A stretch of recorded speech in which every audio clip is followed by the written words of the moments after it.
Hello, friends. My apologies for not dropping part 3 of the history of the World Cup last Sunday. I got a bit busy with the World Cup, and also it was a double holiday weekend with Juneteenth and Father's Day. Again, for this video, I'm donating $1 for every view up to 500 to Soccer Without Borders. Part 1 and 2 are available if you want some context, with part 1 covering 1930 to 1958 and part 2 covering 1962 to 1986. This video will cover 1990 to 2022. That being said, let's dive in. 24 countries qualified for the 1990 World Cup hosted in Italy. In Italian fashion, this World Cup is known for being very defensive and low scoring, with an average of 2.21 goals per game. For context, the current World Cup is at 2.95 goals per game, with 173 goals scored so far, making it more than any other. 1990 was so disastrous that FIFA and the IFAB felt compelled to improve the spectacle afterwards, largely by clamping down on dangerous tackles and introducing the back pass law. One highlight was Cameroon, who actually upset the reigning champs Argentina in the opening match and became the first African nation to reach the quarterfinals, where they lost to England. They put up a good fight though and went up 2-1 until England came back and won 3-2. Since this is a low-scoring and somewhat boring World Cup, I'm going to skip ahead to the final between West Germany and Argentina. This was, and probably still is, considered the worst final in World Cup history. It was the first final to feature fewer than 3 goals. It was also the first time any side had kept a clean sheet in the final. Argentina had 2 players sent off and conceded a penalty, which was the only goal in the game. So yeah, this year was a write-off in my opinion. Congrats to West Germany and Franz Beckenbauer, who became the second man to win it as a player and a manager. Hate the game, not the player in this case. On to 1994, hosted in the USA, in which 24 teams competed. Diana Ross missed a penalty on the opening day. This was also the World Cup in which Maradona would score his final goal with a funny celebration before shortly being banned after. Bulgaria had a good run, defeating the previous 2 champions Germany and Argentina to make it to the semis, in which they were defeated by a strong Italy. Though Brazil and Italy were favorites, Brazil actually struggled to qualify, and there were doubts on whether the Italians could adapt to manager Arrigo Sacchi's preferred attacking style of play. Unlike the reputation both teams were known for, this Brazilian side was more defensive, while Italy was more attack-oriented. This generation of Brazilian players simply lacked guile, and the manager Carlos Alberto Pereira favored a more cautious style. When his name was read out as a part of the pre-match team announcements, many Brazilians booed. One newspaper even interviewed his mother, and even she had criticisms of his team selection. I suppose these opposite styles of play make sense as to why the final ended up 0-0, making it the first final to be decided by a penalty shootout. Star Italian player Roberto Baggio practically carried Italy to the final, but he missed the final decisive penalty. Regardless, this man is a legend. My dad actually attended this final and claims he paid like $40 for a ticket from a scalper. So yeah, that's a fun fact. The 1998 World Cup was held in France, who actually didn't qualify for 1994. This is also the first World Cup that I remember watching, and the first since 1982 to be won by a host country, a feat which no other host country has achieved since then. Despite France's dominance through the tournament, the French people didn't have the same passion that they do today for football. But this World Cup definitely got more French folks interested in Ligue 1 and kind of showed the benefits of multiculturalism, which is something that far-right leader Le Pen repeatedly criticized. The side itself didn't have much attacking width or speed, but they did have a harmonious defense and midfield, with attacking midfielders like Zidane and Djorkaeff, as well as a harmonious midfield including Deschamps, who was holding the line, Emmanuel Petit, who provided perfect left-footed balance, and the workman-like Christian Carembo, who injected pure energy on the right. Brazil were the favorites going into the final, but many at the time noted Ronaldo's lack of spark, and it was later revealed that the legend actually experienced convulsions prior to the final and almost didn't play. Zidane scored two nice headers, which he admitted is a bit unlike him since he's not that good with his head. Desailly got a red card, but Brazil still didn't pose much of a threat, and France actually got a third with Vieira assisting Petit. The 2002 World Cup was the first to be hosted in Asian countries, that being South Korea and Japan. Though, in my opinion, this is the most exciting Brazilian side in my lifetime, they almost failed to qualify. I say best in my lifetime because their side was stacked with Ronaldo, Rivaldo, Ronaldinho, Roberto Carlos, Cafu as just some examples. Edmilson pushed forward at times and provided the best example of Joga Bonito with a superb overhead kick in a 5-2 group stage win over Costa Rica. The goals were insane, a personal favorite being Ronaldinho's free kick against England, a match in which he was actually later sent off. Speaking of bookings, there was a bit of controversy with the officials during this World Cup. South Korea had an amazing run to the semis, like they defeated Spain and Italy, but there were some controversial bookings, as well as goals unjustly disallowed. The official during the Italy game, Brian Moreno, was later suspended in his home country of Ecuador for suspicious officiating and match fixing, and he was eventually arrested in the US in 2010 for attempting to smuggle heroin. Despite being the most successful World Cup teams, Brazil and Germany met each other for the first time in the final. It was a pretty straightforward 2-0 win for Brazil, and Germany were also missing their key player, Michael Ballack, due to suspension. Brazil's second goal was a lovely example of good combination football when Rivaldo dummied a pass from Kleberson, who's probably the best player in the final, for Ronaldo to slide home a second goal and ensure that this was his final. 2006 is probably the most stacked in terms of overall talent. I mean, look at this lineup of players. Host nation Germany weren't the favorites, but they actually put together a decent side that had its hearts broken by eventual champions Italy. Pirlo threaded a clever reverse pass through to Grasso, who responded with an outstanding field effort beyond the grasp of Jens Lehmann and into the bottom corner.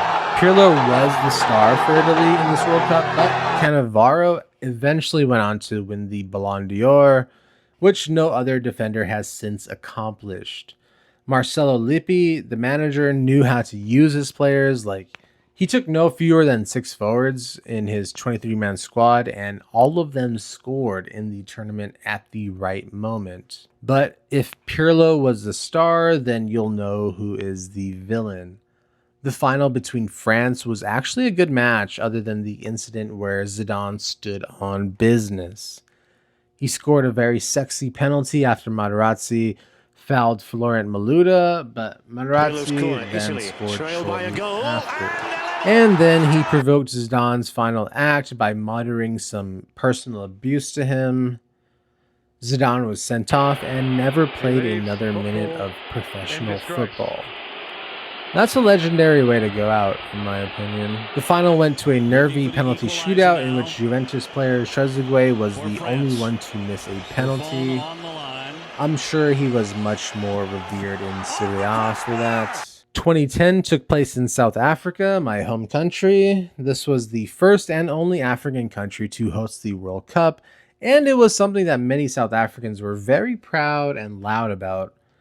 Interestingly, winter is in June to August in South Africa, so the weather was a bit different than most World Cups. Aside from Suarez's handball to deny Ghana the semis, I guess the ball was the most controversial thing at this World Cup. Like, there were no panels on the ball, and it often traveled too far with long balls and shots. That was no problem for would be champions Spain, who focused on short passing.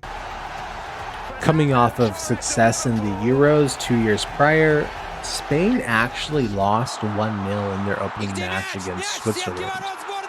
This led to manager Luis Del Bosque dropping David Silva. Many know that this Spanish side was comprised of primarily Barcelona players such as Puyol, Xavi, Iniesta, Piqué, and David Villa. But Del Bosque was actually a bit of a Madrid man in his past. Though Spain dominated possession throughout the tournament, they actually only scored 8 goals overall, making them the lowest scoring World Cup side. 5 of them were from David Villa himself. Germany was actually a bit more exciting, having put 4 past both Argentina and England, until Spain defeated them with another 1-0 in the tournament. The final was between Netherlands and Spain, with Spain sporting their blue kit. The Dutch were rather aggressive, with 8 players being booked, and one of the most dangerous tackles by Nigel de Jong on Xabi Alonso. And what's crazier is that he wasn't sent off. English ref Howard Webb later said it could have been a red, but I don't know what good hindsight is. Whatever. Regardless, at the end of 90 minutes, the sides were tied 0-0, so it went into extra time. Heitinga was eventually sent off in the 109th minute, and the breakthrough goal came from a lovely goal by Iniesta, who was assisted by Fabregas, and Spain went on to win it. His celebration was also memorable. Iniesta whipped off his shirt to reveal a message dedicated to his close friend, Dani Jorge, the Espanyol captain, who had suddenly died at the age of 26 the previous year. The 2014 World Cup was hosted in Brazil once again. Many teams were centered around one star player, but German manager Joachim Löw had the likes of Mario Götze, Mesut Ozil, Toni Kroos, Sami Khedira, Matt Hummels, Jerome Boateng, and Manuel Neuer. It's a fire team. I think many at the time expected Brazil to win since they were the hosts, and they had a decent side as well.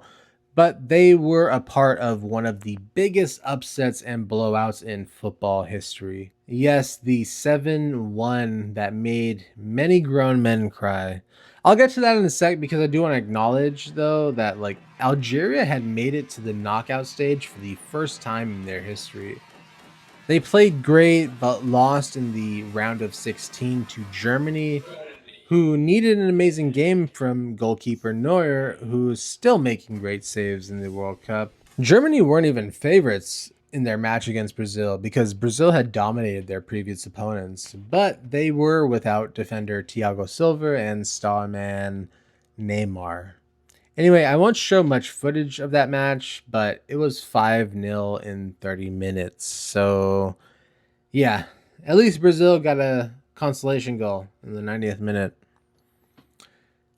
The final between Germany and Argentina was rather enjoyable and open, but it was goalless until Götze scored a very lovely goal, winning Germany their 4th World Cup. The 2018 World Cup was controversially hosted in Russia, who were accused of bribing former FIFA president Sepp Blatter to host the tournament. FIFA investigated themselves and found no wrongdoing, although later on officials were indicted and banned. Aside from the corruption, human rights groups such as Human Rights Watch shared reports that highlighted the exploitation of migrant workers, instances of unpaid wages, and dangerously unsafe working conditions. At least 21 workers reportedly died on construction sites, and investigative journalists exposed the use of North Korean forced labor in the construction of the St. Petersburg Stadium. Chechen ruler Ramzan Kadyrov was also given a chance to whitewash his crimes of publicly condoning honor killings, ordering house burnings, and openly threatening journalists and human rights defenders by being given a platform to embrace footballers. Chechnya would then be a World Cup training site in 2018. There was also the socio-political backlash due to Russia's annexation of Crimea in 2014, as well as their anti-LGBTQ laws. Unrelated to Russia, the US sanctioned Iran, and that led to Nike to stop supplying the Iranian team. Fuck you, Nike. Since it's Pride Month and I'm a staunch supporter of human rights and an ally for the LGBTQ, I'm going to skip this World Cup. Though I will offer a bit of a historical nugget. This was the first World Cup to introduce VAR, video system referee, and that actually led to 29 penalties awarded this tournament. France beat Croatia 4-2 in the final, and they had a good team, scored good goals, and dictator Mbappe was born. If you thought 2018 was bad, well, 2022 was sadly worse. Qatar was also accused of bribery, and several independent and federal investigations, including like a probe by the US Department of Justice, revealed significant financial irregularities, leading to the downfall and suspension of several high-ranking FIFA officials, including piece of shit former President Sepp Blatter. Qatar consistently denied wrongdoing, stating that they adhered to the bidding regulations, but come on now, we know what's up. The thing is, though, is that this corruption isn't as bad and sad compared to the migrant worker fatalities that occurred while building many of these stadiums. Qatar spent at least $200 billion to build 7 stadiums, a new metro system, and extensive lodging. This massive infrastructure project relied heavily on millions of low-paid migrant workers. Human rights organizations widely documented grueling, dangerous conditions, particularly extreme heat stress and exploitation, which resulted in thousands of migrant worker deaths over the decade of construction. Of course, Sharia law is a thing in Qatar, so many rainbow flags and One Love armbands were restricted. Sadly, what pissed fans off the most is that Qatar reversed their stadium beer policy just 48 hours before the tournament began, and it banned the sale of alcoholic beverages at these stadiums. So yeah, I'm not going to cover this one either. Argentina beat France in a thrilling final. Messi got his first World Cup to cement his status as the GOAT. It's recent history anyway, so I felt it was more important to highlight the hidden history.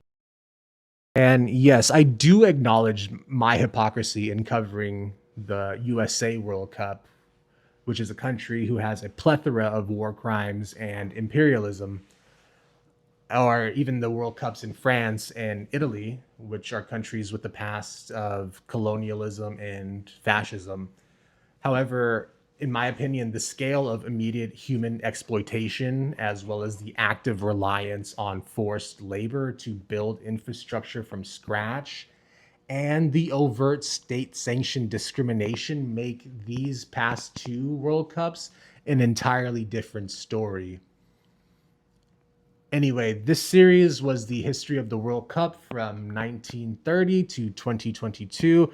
It's been a challenging but very fun and educational series for me. So thank you so much for watching. I hope you enjoy the knockout rounds. I also want to give a quick big shout out to Michael Cox, who's a journalist at The Athletic. He documented and wrote about every World Cup, and it's where I got a lot of my information and facts from. Let me know who you're rooting for in the final or throughout the World Cup. And as always, have a good week ahead and stay blessed.